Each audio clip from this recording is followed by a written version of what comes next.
ರಾಜ್ಯದಲ್ಲಿ ರಸಗೊಬ್ಬರಕ್ಕಾಗಿ ರಂಪಾಟ ಶುರುವಾಗಿದೆ. ಉತ್ತಮವಾಗಿ ಮುಂಗಾರು ಮಳೆ ಆಗ್ತಾ ಇದ್ದು ರೈತರು ಬಿತ್ತನೆ ಕಾರ್ಯದಲ್ಲಿ ತೊಡಗಿದ್ದಾರೆ. ಆದ್ರೀಗ ಅನ್ನದಾತರಿಗೆ ಬಿತ್ತನೆಗೆ ರಸಗೊಬ್ಬರದ ಸಮಸ್ಯೆ ಎದುರಾಗಿದ್ದು ಕೆಲಸ ಕಾರ್ಯ ಬಿಟ್ಟು ಗೊಬ್ಬರಕ್ಕಾಗಿ ಪರದಾಡ್ತಾ ಇದ್ದಾರೆ. ರಾಜ್ಯದಲ್ಲಿ ರಸಗೊಬ್ಬರ ಸಮಸ್ಯೆ ಸೃಷ್ಟಿಯಾದ ಬೆನ್ನಲ್ಲೇ ವಿಪಕ್ಷಗಳು ಸರ್ಕಾರದ ವಿರುದ್ಧ ಚಾಟಿ ಬೀಸ್ತಾ ಇದ್ರೆ ಸರ್ಕಾರ ಮಾತ್ರ ರಸಗೊಬ್ಬರ ಅಭಾವ ಇಲ್ಲ ಅಂತ ಹೇಳ್ತಾ ಇದೆ.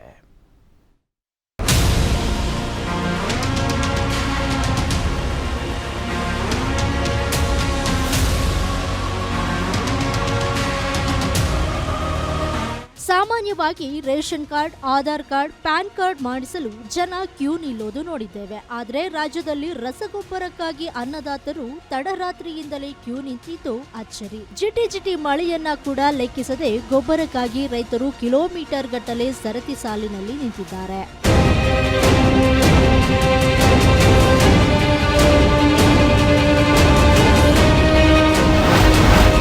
ರಾಜ್ಯದಲ್ಲಿ ಗೊಬ್ಬರ ಗದ್ದಲ, ಅನ್ನದಾತರು ಕಂಗಾಲು. ಕಳ್ಳ ಸಂತೆಯಲ್ಲಿ ಮಾರಾಟ ಆಗ್ತಿದ್ಯಾ ರಸಗೊಬ್ಬರ? ಮುಂಗಾರು ಬಿತ್ತನೆ ಚುರುಕುಗೊಂಡ ಬೆನ್ನಲ್ಲೇ ರಾಜ್ಯದಲ್ಲಿ ರಸಗೊಬ್ಬರಕ್ಕೆ ರಂಪಾಟ ಶುರುವಾಗಿದೆ. ಬಿತ್ತನೆ ಕಾರ್ಯ ಮಾಡಲು ರೈತರು ರಸಗೊಬ್ಬರಕ್ಕಾಗಿ ಎನ್ನಿಲ್ಲದ ಪರದಾಟ ನಡೆಸ್ತಾ ಇದ್ದಾರೆ. ಬೀದರ್, ಕಲಬುರಗಿ, ವಿಜಯನಗರ, ಯಾದಗಿರಿ, ದಾವಣಗೆರೆ, ಚಿತ್ರದುರ್ಗ, ಹಾವೇರಿ ಸೇರಿದಂತೆ ಹಲವು ಜಿಲ್ಲೆಗಳಲ್ಲಿ ರೈತರು ರಸಗೊಬ್ಬರಕ್ಕಾಗಿ ಕ್ಯೂ ನಿಂತು ಪರದಾಡ್ತಾ ಇದ್ದಾರೆ. ಕಾಳಸಂತೆಯಲ್ಲಿ ಎಗ್ಗಿಲ್ಲದೆ ರಸಗೊಬ್ಬರ ವ್ಯಾಪಾರ ನಡೆದಿದೆ ಅಂತ ಆಕ್ರೋಶವನ್ನ ವ್ಯಕ್ತಪಡಿಸಿದ್ದಾರೆ. ಮೂರು ತಾಲೂಕು ಮಾತ್ರ ಇವತ್ತು ಮಳೆ ಬಂದೈತೆ. ಚಳಿಕೆರೆ ಇಲ್ಲ, ಹಿರಿಯೂರು ಇಲ್ಲ, ಮೊಳಕಾಲ್ಮೂರು ಇಲ್ಲ. ಇಡೀ ಜಿಲ್ಲೆ ಬರೋಂಥ ಗೊಬ್ಬರ 2 ತಾಲೂಕು 3 ತಾಲೂಕು ಹಂಚಕ್ಕೆ ಏನು ಬೇನೆ ಐತಿ ಇವ್ರಿಗೆ. ಇವ್ರು ಏನು ಮಾಡ್ತಿದಾರೆ ಅಂದ್ರೆ ಒಳಗಿಂದೊಳಗೆ ಎಲ್ಲ 500 ರೂಪಾಯಿ ಪ್ಯಾಕೆಟ್ ಮಾರ್ತಿದಾರೆ ಗೊಬ್ಬರನ. ಇವತ್ತು ರೈತರು ಏನು 600 ಅಂದ್ರೆ ಬಿಡಲ್ಲ. ರೈತರಿಗೆ ಅಷ್ಟು ಅಭಾವ ಐತೆ. ಗೊಬ್ಬರ ಹಾಕಿದ್ರೆ ಬೆಳೆಯಲ್ಲ. ಅದು ಎಷ್ಟಾರಾಗಲಿ ಅಂತ ನಮ್ಮ ರೈತರು ಅಷ್ಟೊಂದು ಅಪೇಕ್ಷಿಂತ ಅಂತಾರೆ. ರೈತರು ತಪ್ಪಲ್ಲ. ಯಾಕೆಂದ್ರೆ ಬ್ಲಾಕ್ ಮಾರ ಅಂತಾರೆ ಯಾರು, ಅದನ್ನು ಕಂಡುಹಿಡಿಬೇಕು. ಕೇಂದ್ರ ಕಳಿಸಿದ ಗೊಬ್ಬರವೆಷ್ಟು, ರಾಜ್ಯದಲ್ಲಿ ಸ್ಟಾಕ್ ಇರೋದೆಷ್ಟು? ರಸಗೊಬ್ಬರ ಅಭಾವ, ಕಾಂಗ್ರೆಸ್ ಬಿಜೆಪಿ ಮಧ್ಯೆ ವಾಗ್ಯುದ್ಧ.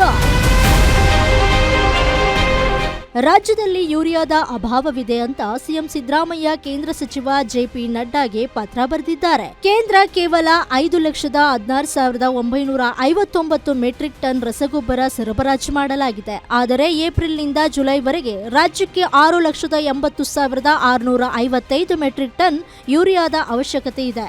ಬಾಕಿ ಉಳಿದ ಗೊಬ್ಬರವನ್ನ ಸರಬರಾಜು ಮಾಡಿ ಅಂತ ಸಿಎಂ ಪತ್ರ ಬರೆದಿದ್ದಾರೆ. ಇನ್ನು ಕೃಷಿ ಸಚಿವ ಚೆಲುವರಾಯಸ್ವಾಮಿ ಮಾತನಾಡಿ, ಕೇಂದ್ರದಿಂದ ಸಪ್ಲೈ ಕಡಿಮೆಯಾಗಿದೆ, ಪೂರೈಕೆ ಮಾಡಲಿ, ನಾವು ಕೇಂದ್ರದ ವಿರುದ್ಧ ದೂರ್ತಾ ಇಲ್ಲ ಎಂದಿದ್ದಾರೆ. ರೈತರು ಯಾವುದೇ ಆತಂಕ ಪಡೋದು ಬೇಡ ಅಂತ ಹೇಳಿದ್ದಾರೆ. ಟೈಮ್ ಟು ಟೈಮ್ ಏನು ಅವಶ್ಯಕತೆ ಇದೆ ಅದನ್ನ ನಾವು ಕೇಂದ್ರ ಸರ್ಕಾರದಿಂದ ತರಿಸೋ ಪ್ರಯತ್ನದಲ್ಲಿ ಇಲ್ಲಿರ್ತಕ್ಕಂಥ ನಮ್ಮ ದಾಸ್ತಾನು ಏನಿದೆ ಅದನ್ನು ನಿಮಗೆ ಎಲ್ಲಿ ಅತ್ಯಂತ ಹೆಚ್ಚು ಅವಶ್ಯಕತೆ ಇದೆ ಅಲ್ಲಿಗೆ ಶಿಫ್ಟ್ ಮಾಡಿ ಮಾಡಿಸ್ಕೊಡ್ತೀವಿ. ಯಾವುದೇ ಥರದ ಸಮಸ್ಯೆಯನ್ನು ನಾವು ನಿಮಗೆ ಕೊಡಲ್ಲ. ದಯಮಾಡಿ ಎಲ್ಲ ರೈತರು ಅಂಗಡಿ ಹತ್ರ ಕ್ಯೂ ನಿಲ್ಲೋದಾಗಲಿ ಅಥವಾ ಪ್ರತಿಭಟನೆ ಮಾಡ್ತಕ್ಕಂಥದ್ದಾಗಲಿ ಬೇಡ. ರಾಜ್ಯ ಸರ್ಕಾರದ ಆರೋಪಕ್ಕೆ ಬಿಜೆಪಿ ನಾಯಕರು ತಿರುಗೇಟು ಕೊಟ್ಟಿದ್ದಾರೆ. ಸರ್ಕಾರ ರೈತರಿಗೆ ರಸಗೊಬ್ಬರದ ವಿತರಣೆ ಮಾಡುವಲ್ಲಿಯೂ ವಿಫಲವಾಗಿದೆ.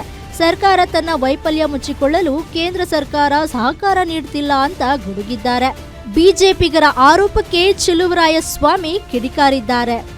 ಇವತ್ತು ರೈತರಿಗೆ ಆತಂಕದ ಸ್ಥಿತಿಯನ್ನ ನಿರ್ಮಾಣ ಆಗಿದೆ ಅಂತ ಹೇಳಿದ್ರೆ ಅದು ರಾಜ್ಯ ಸರ್ಕಾರದ ಹೊಣೆನೆ, ರಾಜ್ಯ ಸರ್ಕಾರದ ವೈಫಲ್ಯ, ಕೃಷಿ ಸಚಿವರ ಒಂದು ವೈಫಲ್ಯ. ಇದು ಇವರ ವೈಫಲ್ಯಗಳನ್ನು ಮುಚ್ಚಿ ಹಾಕಿಕೊಳ್ತಕ್ಕಂಥ ನಿಟ್ಟಿನ ಕೇಂದ್ರ ಸರ್ಕಾರದ ಮೇಲೆ ಗೂಬೆ ಕೂರಿಸ್ತಕ್ಕಂಥ ಕೆಲಸ ಮಾಡ್ತಾ ಇದ್ದಾರೆ. ಇದು ಖಂಡನಾರ್ಹ. ಇದು ಹಾಗಾಗಿ ಈ ವಿಚಾರವನ್ನು ಹಿಡ್ಕೊಂಡು ಮುಂದಿನ ದಿನಗಳಲ್ಲಿ ಭಾರತೀಯ ಜನತಾ ಪಾರ್ಟಿ ರಾಜ್ಯಾದ್ಯಂತ ನಮ್ಮ ರೈತ ಮೋರ್ಚಾ ವತಿಯಿಂದ ಹೋರಾಟಗಳನ್ನು ಕೂಡ ನಾವು ಮಾಡೋರಿದ್ದೇವೆ. ಈ ಅಪೋಸಿಷನರ್ ಏನಿದ್ದಾರೆ, ಈ ಪಾಪ ಜೋಶಿ ಅಂತರು ಮುಖ್ಯಮಂತ್ರಿಯವರು ಲೆಟರ್ ಬರೆದಿದ್ದಾರೆ, ನಾನು ಮಾತಾಡ್ತೀನಿ ನಡ್ಡಾ ಹತ್ರ ಅಂದ್ಬಿಟ್ಟಿದ್ರು ಮುಗಿದೋಗಿರೋದು. ಅಥವಾ ನಡ್ಡಾ ಅವ್ರಿಗೆ ಒಂದು ಫೋನ್ ಮಾಡಿ ಸಾಧ್ಯವಾದಷ್ಟು ಮಟ್ಟಿಗೆ ನಮ್ಮ ರಾಜ್ಯದಲ್ಲಿ ಈ ಥರ ಮುಂಗಾರು ಪ್ರಾರಂಭ ಬೇಗ ಆಗಿದೆ, ಸ್ವಲ್ಪ ಹೆಚ್ಚು ಸಪ್ಲೈ ಕೊಡಿ ಅಂದಿರು ಮುಗಿದೋಗೋದು. ಅಥವಾ ನನಗೆ ಫೋನ್ ಮಾಡಿ ಕೇಳಿದ್ರು ಮುಗಿದೋಗಿರೋದು. ಅವರು ಅದೆಲ್ಲಕ್ಕಿಂತ ಹೆಚ್ಚಾಗಿ ಟೀಕೆನೇ ಮುಖ್ಯ ಅಂದರೆ ಏನು ಮಾಡೋದು?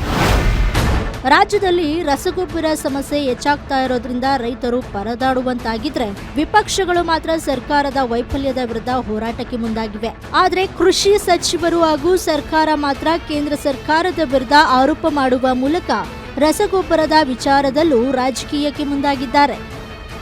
ವೀರೇಶ ದಾನಿ, political bureau, guarantee news, Bengaluru.